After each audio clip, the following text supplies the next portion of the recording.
Hi, I'm Jalene. I work as a customer success manager for GSoft, and I've been with GSoft for 3.5 years. Welcome to my home here in Chambly.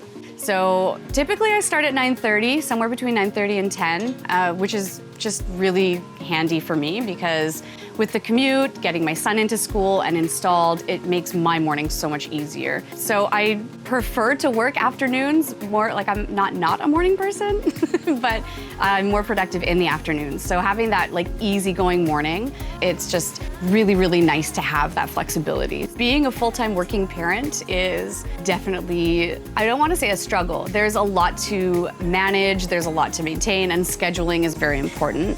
I'm trusted to do the work that I need to do in my workday. If one day I'm working a couple hours less because I have Chester, but the next day I'm working a little bit more, it's this idea that we're all mature adults and we've all been hired to do the same quality of work, and that flexibility allows us to do it in the way that we see best.